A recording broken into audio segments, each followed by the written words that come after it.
Good morning. Welcome to Plane Time 31. It is January 17th, 2026. I am your host, John Tenney. We have a very special guest today. Ryan Binns is a local CFI and an aircraft owner. He's got a great program he's going to tell us about his trip with his wife and his dog named Magic. They flew their own Mooney all the way up to Alaska and back. I saw this a year ago and I was amazed by it, by some of the scenery and some of the visuals she's going to show you of going through canyons. It kind of reminded me somewhat of Ernest Gann's Fate is the Hunter book. But anyway, with that, I'd like to please welcome Ryan Binns to the show. Ryan, good to have you here. I'm really looking forward to seeing your episode. So take it away. Thanks, John. So I've got a presentation I call Flying the Scenic Route with a lot of cool pictures and things to talk about the trip. So it's all about flight planning from Orlando to Alaska and back again. We did this trip in spring of 2024. So I'll turn it over to the slides here and we can take a look at some of the pictures. So yeah, like I mentioned, this is Flying the Scenic Route. Those are some 3 shots. We'll visit some of these locales as we work through the pictures here. So some quick stats about the trip. 68.2 flying hours. It took us about 30 days in total to do this. Over 9,300 nautical miles from Orlando to Alaska and back. 26 different legs. This picture in the back here is actually Denali with Ruth Glacier coming off of it. We visited 9 states along the trip, 5 Canadian provinces. We used 696 gallons of avgas, and we had 1 cute dog. This glacier behind us here is the Columbia Glacier, which is near Valdez in Alaska. And it looks like that wing is hitting the ice. Yeah, we're probably a few hundred feet AGL here. The face of the glacier is about 200 feet tall, so it's a little bigger than it looks. So first, I'm Ryan, and that's my wife Catherine in the picture there, and our dog Magic. We've been married since 2019. We live here in Orlando, Florida. We're both software engineering managers. I work in the military defense simulation space. We bought our Mooney in January 2021, and we love to fly, so this wasn't our first trip by any means. Before this, we had been to 46 states in our Mooney, 3 Canadian provinces, and all these trips we've done with our dog Magic. And that's who's in the picture there, and this was a picture from McCarthy, Kennecott, Alaska. Prior to this trip, I've been flying since 2006. I'm an independent instructor, CFI, CFII since 2020. I had at the time about 1,400 hours, 600 of which was in J model Moonies. So I was instrument current. I had some previous experience flying in Canada, British Columbia, Quebec, Toronto, and I had some prior mountain high DA experience, crossed the Rockies a couple times, and we landed at Leadville in Colorado. Which is the highest airport in the United States. The highest airport, I think, in North America, 9,934 feet MSL, so it's pretty far up there. This is our aircraft, Mooney November 374 Sierra Mike. It's a 1984 M20J model. We have the G3X Touch primary flight display, so we had the glass cockpit, GFC 500 autopilot, and SiriusXM onboard weather, which is a big help here. And this picture here with Magic on the wing is in Valdez, Alaska, which is a really scenic place. We can't decide whether it was named after the tanker or the tanker was named after it. Yeah, right? I think they're also famous for their STOL competition that they hold, because it can get very windy there. Our trip wish list, the real goal was to see the coast. Everything you really want to see in Alaska is on the coast, the glaciers, the mountains, really the beautiful sights are on the coast. So it's really good to see, but it's very dangerous because of the harshness of the terrain and the scarceness of the emergency landing options. So we also, of course, want to be as safe as possible, so we're going to wait for good weather. And we're going to avoid extended overwater. Another quality of the coast is that it's one of the rainiest places in the world. I think it rains and it's cloudy over 320 days of the year on the Alaskan coast. So it's IFR weather happens practically every day. We wanted to see Denali up close. That was a goal. We wanted to see the McCarthy and Kennecott area.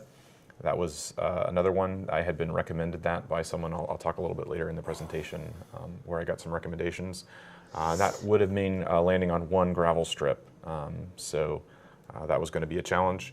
We wanted to go tent camping. We brought all of our tent camping supplies with us, which also sort of doubled as emergency survival supplies. You tented? And we did tent camp one night in Talkeetna. Yeah, it was a little too cold. I can imagine, yeah. A little too cold for us, as it turned out, but even in the summer. And we'll get into the reasons for later. Yeah, exactly. Yeah. We had about a month for this, so we were going to leave on Memorial Day weekend and try to be home by the end of June. Why June? June is the least rainy month in Alaska. As I mentioned, it's on the Alaskan coast, it's over 320 days a year of rain, but the least rainy month is June, so that was the best chance of good weather for the coast. We wanted to be flexible on schedule, and we wanted to plan for about a month away and spend about a week to 10 days in Alaska if we could. Sort of bonus goal for this trip was that I had mentioned prior to this we had been to 46 states. Wanted to visit all 49 reachable states, I'll call them, and as many Canadian provinces as we could. So that meant we're just going to stop in Nebraska and North Dakota on the way up. And I was baffled at that till I remembered that your Mooney is normally aspirated. That's right. Yeah. So you're going to go to the north side or the south side of the Rockies. So right. That's why you wouldn't hit the centermost state in the country. Exactly. Nebraska. So it was a goal on this trip. So we made a quick stop in Omaha on the way up this time. So also after the end of the trip, we were going to return via the lower 48, a different route. We didn't want to come back the same way we went, so we wanted to return via Vancouver, Seattle, and the San Francisco Bay Area. So we were going to do that to visit family and friends. Preparing for the trip, you don't just get in the airplane like you're going to a pancake breakfast and fly to Alaska. You really can't do that. There's a lot of preparation required to do something like this. You really have to prepare the aircraft as well. So that meant long shakedown flights. You don't want to do any major maintenance right before something like this. You really want to be sure that you have an aircraft that you can trust, that you sort of know all the quirks of. Of course, you also need to equip with a 406 megahertz ELT that also needs to be registered. I'll talk a little bit more about that requirement. You want to bring stuff with you, spare tubes, spark plugs, tools, tie downs. You need to plan for the lack of availability of maintenance, and you need to have a minimal fix-it kit that you can bring with you. And of course, there's lots and lots of research. I highly recommend a website called fly2ak.com by a gentleman named Ted Waltman. He gives YouTube talks to the Super Cub community and has a really fantastic website that's a great resource on everything there is to know really about flying to and from Alaska with your own airplane. And he has done it in his Cub. I think he's done it about 17 times last I heard in a Super Cub. And he does with open windows. With open windows and camping up in Alaska. So that's got to be cool. It's really a different world up there. Also, I got a hold of this out-of-print book that you can find on eBay called Logbook. It was by the Alaskan Airmen's Association. It was called Flying Your Own Plane to and in Alaska. So that was a good resource. Which way to Alaska is the biggest question to answer is how to get to Alaska. You know, there's three main ways of going up there. You have the Alcan Highway route, which is the inland route that's in blue in the diagram there. That's the most common route. It usually has good weather because it's on the inland side of the mountain range, the coastal mountains. A big pro of the Alcan Highway is that you can land on the highway in an emergency, which could happen. There's very few airports in this part of the world, so that's a good thing to have. One of the cons is that it's very remote in areas. There's no weather stations, there's no ATC, you're sort of on your own. Really, which is also kind of true about most of these routes. The coast is the shortest route, and it's the fastest route, but the cons is that it's usually IFR with icing really year-round. It changes rapidly. There's instrument conditions that can happen on short notice, and the biggest thing is there's no emergency landing options at all. You have the mountains, you have the rocks, you have the water, and it's freezing cold water that you would not want to ditch in. No beaches. There's no beaches anywhere between Vancouver in let's say Juneau, Alaska. So it's about a 550 nautical mile stretch where there would be no options. Single engine over water. Single engine over cold water. And then finally, there's a third option called the trench. The trench is about a 350 nautical mile canyon that kind of splits the difference, and it goes up through the coastal range in Canada. It's a little bit shorter than the Alcan Highway, but it's very remote. There's no ATC or services or even airports, and you can actually become trapped in it, and it's not really wide enough to even turn around something like a Mooney. Maybe you could turn around a Cub, but you really wouldn't want to be in the trench unless you were really assured of good weather, which is hard to do. So we chose the Alcan Highway for the balance of risks. And for those who are stupid like me, that means Alaska, Canada. Yes, yeah, that's right. It's the highway that connects Alaska and Canada. It actually begins in Edmonton, sort of unofficially. Officially, it begins in Dawson Creek, which was one of the places we visited. Huh. And it goes all the way to Fairbanks, I believe. So how do we plan is a big element. Staying flexible, I put this point first because it really is the biggest thing. We only want to plan for one stop or maybe two stops at the most. So we're going to let our route be dictated by weather. We're going to book everything on arrival. We don't want to have a bunch of get-there-itis. We don't want to have pressure to complete a flight that is dangerous. So show up and find a place to stay. Wise. Yeah, yeah. We also want to find good places to stop. So we're not going to have a car with us. We're going to be away from home for a month. We're not going to have a car. So we want to, and we have our dog with us, so we need to make sure we have hotels that are going to allow us to have Magic with us, our dog. We need to have walkable, cool sites. You know, we're not just stopping places and getting fuel and sleeping in a FBO or something. My wife is vegan, so we needed to make sure there was vegan food available. She has an app called Happy Cow that we use to research that. Okay. And of course, access to 100 low lead. That could be in bold. I see. In bold. There, yes. In bold. That's crucial for this route. That's really hard to find access to 100 low lead a lot of places. And of course, we're going to check the for-flight comments, because a lot of times the for-flight comments will tell you things like, yeah, the self-serve wasn't working last time we tried it, or, you know, beware of this really hazard on the ramp that you wouldn't expect. You know, it wouldn't be something you'd find in the publications, or unpublished landing fees, which is very common in Canada. Somewhat similar to PIREPs, huh? Yes, exactly. Highly recommend always reviewing the for-flight comments.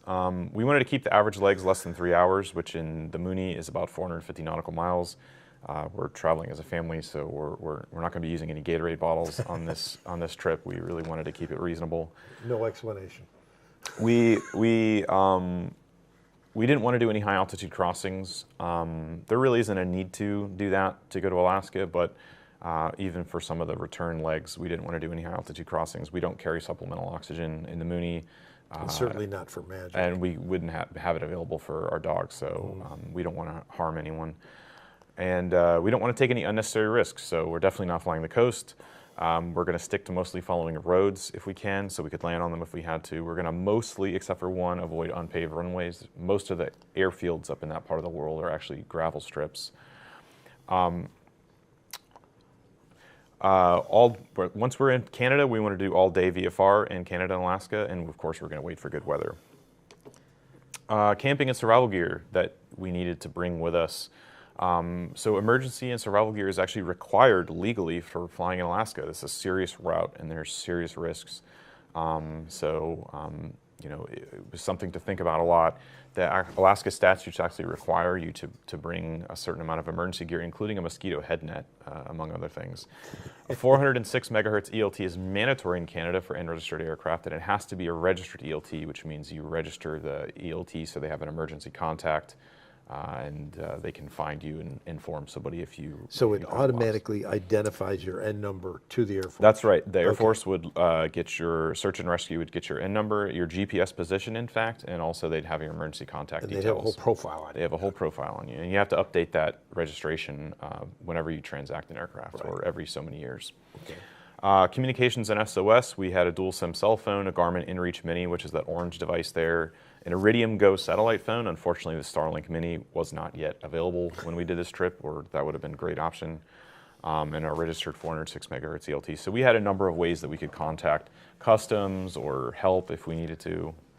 And camping and survival gear, I mentioned we were preparing to tent camp. So we had food, water, tent, sleeping bags, fire, starting supplies, hatchet, mosquito nets and repellent. They say the mosquito is the state bird of Alaska, and they're not joking. Rope, etc. Let me go back to that. You only camped one night. We only camped one night. Was it because of the mosquitoes? No, the mosquitoes weren't so bad there. It was just freezing cold. We actually did cabin camping 2 other nights, but glamping. Glamping, exactly. Okay. So going up there is really sort of 4 major cross countries all in one. So you chose the Alcan. We chose the Alcan. Okay. And so that kind of split it up into 4 segments. We're crossing the continent westbound to Banff, which is quite a long trip on its own. That would be a pretty big, serious cross country. But that was really just the sort of appetizer. Then there was going to be the Alcan Highway in the Canadian Rockies. We're going to cross that twice, round trip. Then there was the Alaskan coast and interior. So we were going to do some exploring of Alaska and on the coast. That's that whole little loop up there, that whole constellation up there. That's right, the Big Dipper, that's up there. And then we're going to return via the Pacific Northwest and the American Southwest. So that was the trip that went down the west coast there. So the first big segment was crossing the continent to Banff. That was about 2,246 nautical miles. About? Exactly. He's an engineer. 2,246 nautical miles. This picture here is Banff National Park, which is absolutely gorgeous. It's right at the beginning of the Canadian Rockies. And these are all done with an iPhone. Yeah, all these pictures were with our iPhones here. The pictures are amazing. This was kind of what that route looks like. So it's Huntsville, Omaha, Nebraska. I actually left out Fargo here. I forgot that. We went to Fargo, North Dakota, and then up to Winnipeg and over to Saskatoon and then Banff. You left out Fargo, eh? I left out Fargo on the map, unfortunately. You betcha. We're crossing large distances with lots of unique weather systems, so that's really the challenge here. There's an international border crossing into Canada. We're doing some VFR flying in Canada for the first time. I had no experience doing that before, and it can be very windy approaching the Canadian Rockies. So to get into Canada, there's probably whole presentations that you could listen to about that, but it's really simple. You need all your paperwork, so your license, your medical. They don't take basic med in Canada. You need your radio operator and station license. You need your airworthiness and registration. You can't take a temp registration. You have to have the real thing. Mm-hmm. Passports and a vaccine certificate for the dog, 406 ELT, and the customs decal. That's really the kind of what you need. You call Canadian Border Services. You give them a certain amount of notice. You tell them where you're intending to go, and they either meet you or clear you over the phone. In our case, they generally cleared us over the phone, so that wasn't too much of a trouble. Nobody tore the plane apart. No one tore the plane apart. Okay. We had to enter Canada, of course, twice on this trip, and enter the U.S. twice on this trip, and we met U.S. Customs both times and Canadian Customs neither time. Okay. VFR in Canada was kind of new to me. One kind of gotcha for an American pilot up in Canada is that VFR flight plans are mandatory. So if you're going more than 25 nautical miles from an airport in Canada, you must file a VFR flight plan. You can file it online. They have a system that's very similar to our 1-800-WXBrief.com. You can activate via ATC in Canada, which is something you can't do in the US. You have to call flight service down here, but in Canada, ATC can open and close VFR flight plans for you. Of course, another gotcha is that the plans open automatically at ETD, so that can be a real gotcha. No, that's different between open and activate. You still have to activate it, right? No, they activate at ETD. Oh, so it's open. Yeah, that's so in case you depart from a remote field in Canada and you crash on departure, someone's looking for you. Okay. Right? Pattern entries are regulatory in Canada. They also have mandatory frequencies, which are kind of extinct in the United States outside of like Ketchikan and a few other places.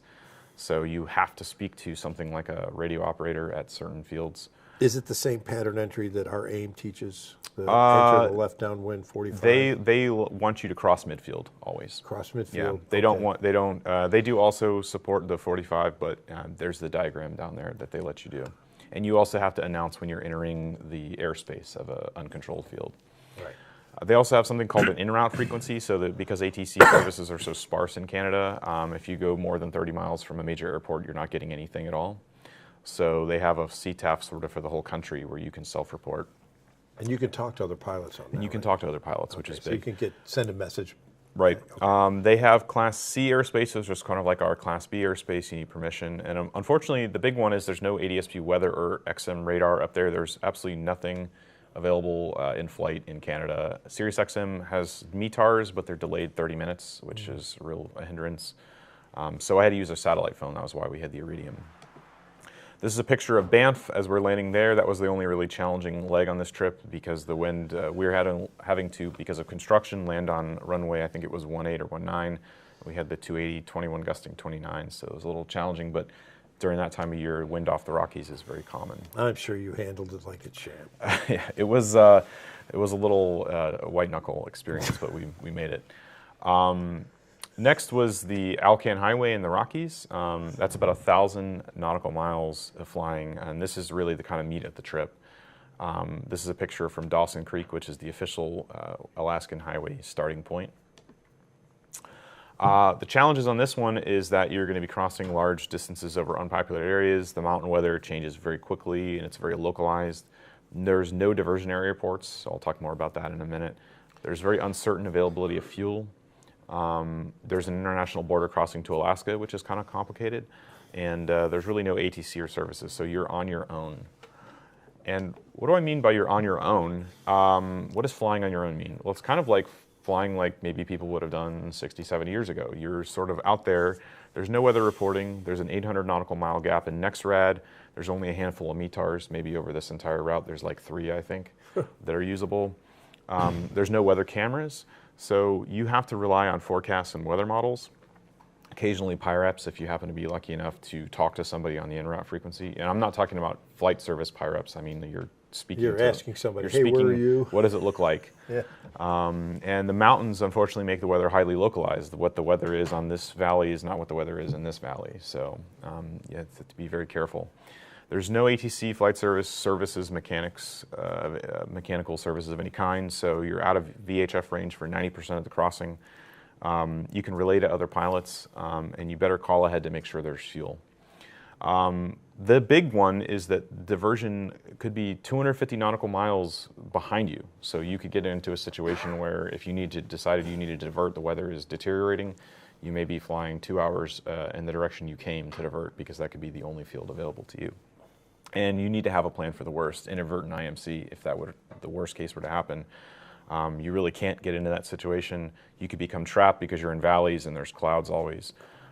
So in a dire emergency, you could land on the road, which is why you go the Alcan route. And you just study the topography and know this minimum safe altitude. You absolutely must know what the safe altitude is. Did you see cars? I don't recall seeing a single car. So landing on the road would have been... It would have been fine. Okay. It's a 2-lane road for 1,000 miles. I think it takes people generally multiple days to cross that in a car.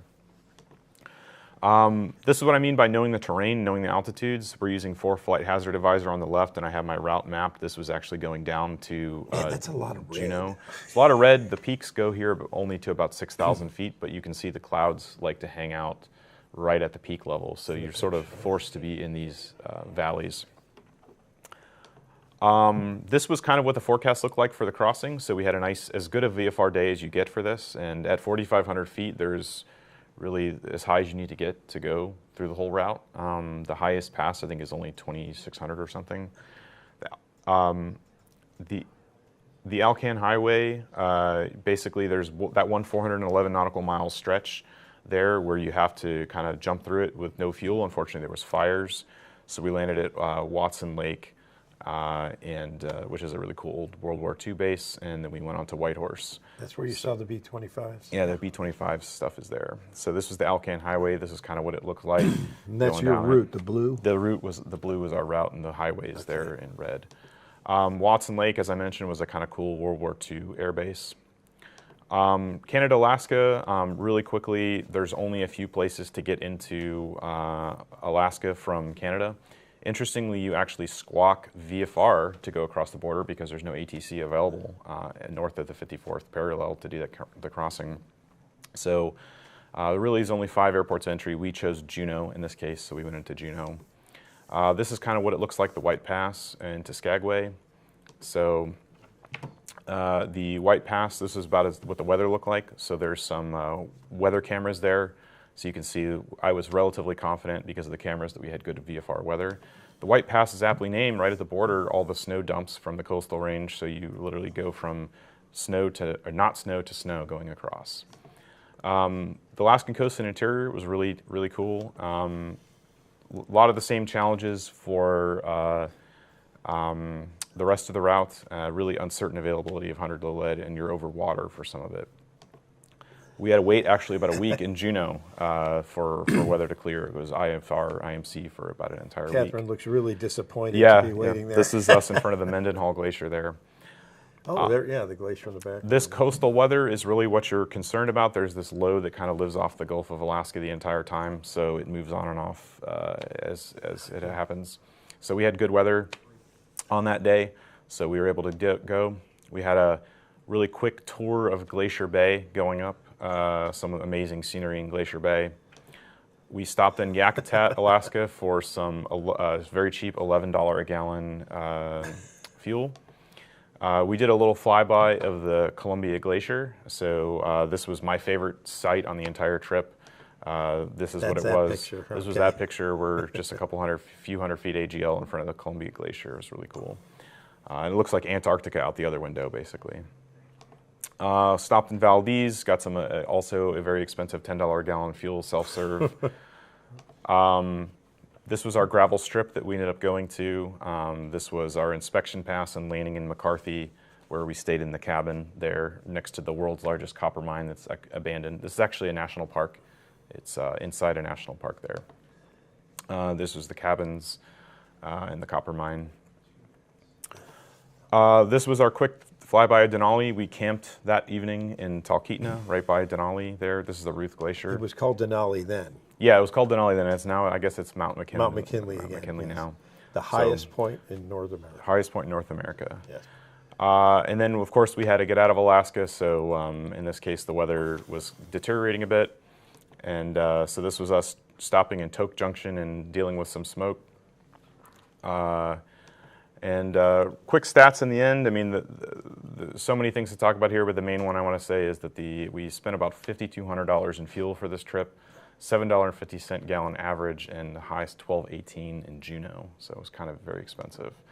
And this was kind of all the trips we've done here, and some really good resources if anyone wants to look into more about how to do something like this. And then there's the next slide is your information. Right? Yeah, and if you want to contact me or you have any questions, that's my website. Okay, this is great. I have a few questions. We did talk about mountain flying without the turbo, but you didn't have any problem with that. There were no places you needed to go above 10,000, really? Really, on the way home, we crossed from Sacramento area over to Page, Arizona, and we had to cross the Sierras at that point. That was the highest we did, but to go to Alaska, you don't need to do that. And you did your oil change in California. In Sacramento area, yeah. Yes, and he's done many oil changes. Ben wanted me to let you know that you've done many oil changes. Yeah, so we picked up oil change supplies in Seattle and did the oil change on the ramp in Rancho Murrieta, California. So what's next? I'd like to do the Atlantic provinces in Canada, see Newfoundland and Nova Scotia. And our new state, Greenland. And maybe go to Greenland someday, yeah. Okay, we've run out of time and I have tons of questions left. But thank you for joining us here on Plane Time 31. Our special guest, Ryan Binns, with an awesome trip. If you would like to see that again, please contact him. He'd love to show you. Thanks, John.